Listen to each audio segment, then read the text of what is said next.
The purpose of this road trip was to document some of the churches and ministry programs that we'd support. To film a video series on Mongolia, you have to get into their shoes and experience the things that they've experienced, even if it's only for a short time.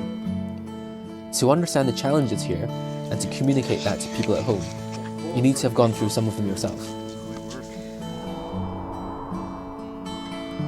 Montregal's just assessing the odds here. They don't look favourable. 800 years ago, Genghis Khan and his Mongolian hordes swept across Central Asia and Europe and established what would become the most extensive empire that the world had ever known.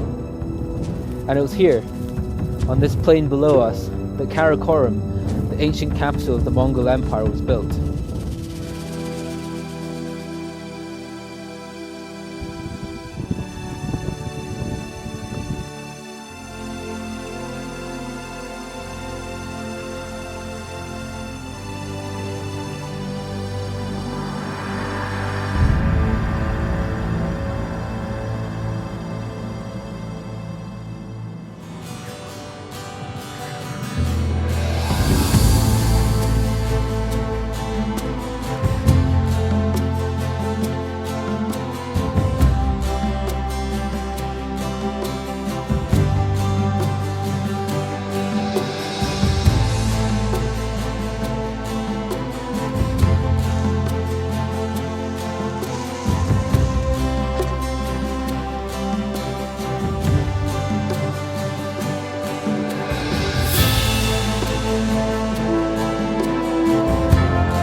Say cheese!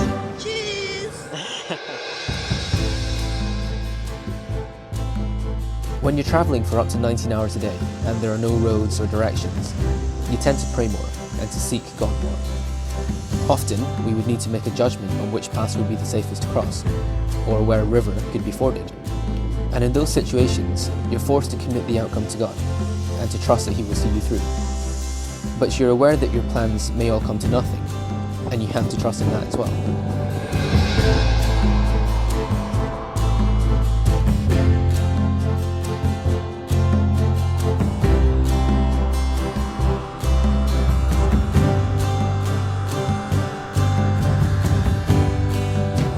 This bar right here is sheared straight off.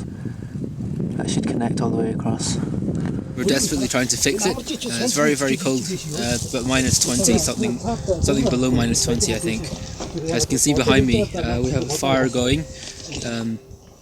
We made that fire out of cow dung, so we've just been walking around picking up bits of old poo and wood. We were forced back to a nearby village, where we found a welder who helped us rebuild our suspension through the night. Afterwards, Bill and Bugulai shared the gospel with the welder's family. There are no churches in this village, and there may not even be any other believers within 100 miles. But late that night, the welder's daughter decided to accept Christ.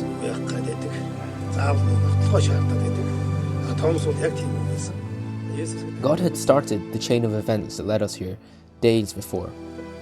And although at the time we thought that all our plans had failed, and that we wouldn't be able to reach the north, God had an entirely different purpose in mind.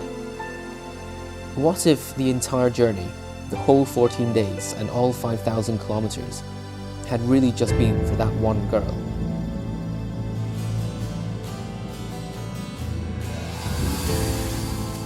When we arrived into Ulaanbaatar, it was like entering a completely different world, with traffic jams, shopping malls and universities.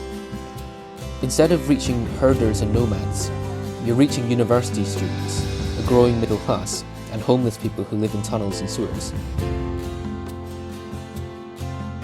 Change, continuity, rapid development and nostalgia for the old ways. These are the hallmarks of today's Mongolia, and this is the context into which we take the gospel. What does church look like among nomads? How can new believers grow when they're so isolated from churches and sometimes even any other believers? And how can the new urban churches seek to reach their own? It's a challenge, for sure.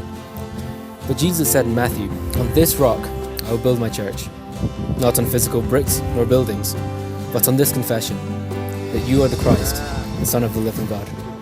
Иисус эзэн Есүс бол эзэн. Есүс бол эзэн. Есүс миний эзэн. Иесус бол эзэн. Есүс миний эзэн. Есүс бол эзэн.